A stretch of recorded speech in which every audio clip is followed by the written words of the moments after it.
চলতি অর্থবছরের শুরু থেকে দেশ জুড়ে ছিল রাজনৈতিক অস্থিরতা। দেশে প্রত্যক্ষ বৈদেশিক বিনিয়োগে বড় ধরনের পতন হয়েছে। চলতি অর্থবছরের জুলাই সেপ্টেম্বর প্রান্তিকে গত অর্থবছরের একই প্রান্তিকের তুলনায় নিট বিদেশি বিনিয়োগ কমেছে প্রায় ৭১%, যা গত ১১ বছরের মধ্যে সর্বনিম্ন। বিনিয়োগ কমার পেছনে রাজনৈতিক ও অর্থনৈতিক অনিশ্চয়তাকে দায়ী করেছেন ব্যবসায়ী ও অর্থনীতিবিদরা। জুলাই আগস্টের অস্থিরতার প্রভাব ফুটে উঠেছে দেশের বাইরে থেকে আসা বিনিয়োগেও। ৩ মাসে সরাসরি বিদেশি বিনিয়োগ কমেছে ৭১%। বাংলাদেশ ব্যাংকের হালনাগাদ প্রতিবেদন বলছে, চলতি অর্থবছরের প্রথম প্রান্তিক জুলাই থেকে সেপ্টেম্বর সময়ে দেশের নিট সরাসরি বিদেশি বিনিয়োগ গত অর্থবছরের একই প্রান্তিকের তুলনায় প্রায় ৭১% কমেছে। মঙ্গলবার প্রকাশিত প্রতিবেদনে কেন্দ্রীয় ব্যাংক বলছে, জুলাই সেপ্টেম্বর প্রান্তিকে বিদেশ থেকে সরাসরি বিনিয়োগ আসে ৯৬ কোটি ৯০ লাখ ডলার। আর এ সময় বিদেশি বিনিয়োগকারীরা ৮৬ কোটি ৫০ লাখ ডলার নিয়ে গেছেন। তাতে নিট বিনিয়োগ দাঁড়ায় ১০ কোটি ৪০ লাখ ডলার। এর আগে ২০২৩-২৪ অর্থবছরের জুলাই সেপ্টেম্বর প্রান্তিকে বিদেশ থেকে সরাসরি বিনিয়োগ আসে ৯০ কোটি ৭০ লাখ ডলার।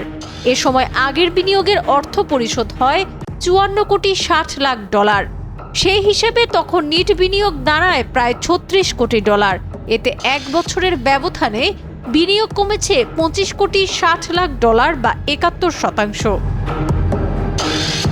আগের বছরের একই সময়ের চেয়ে চলতি অর্থবছরের প্রথম প্রান্তিকের বিদেশি বিনিয়োগ যেমন কমেছে, তেমনি আগের প্রান্তিকের চেয়েও সেটি অনেক কমেছে।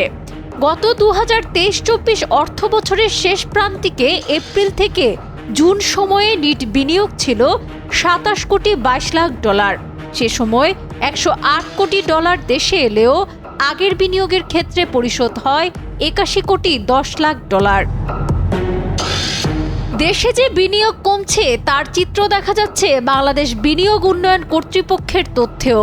বিডার তথ্য অনুযায়ী ২০২৩ সালে ব্যবসায় ৯৯৮টি প্রকল্পে ৮৯৭ কোটি ৮৫ লাখ ডলার হয়।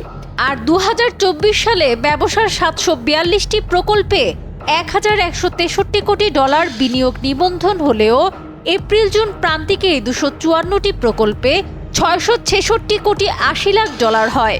রাজনৈতিক অস্থিরতা ও সরকার পরিবর্তনকালীন জুলাই সেপ্টেম্বর প্রান্তিকে তা কমে ১৮৬টি প্রকল্পে মাত্র ১৮৬ কোটি ৭১ লাখ ডলার হয়। সাবরিনা কাজী, কালের কণ্ঠ।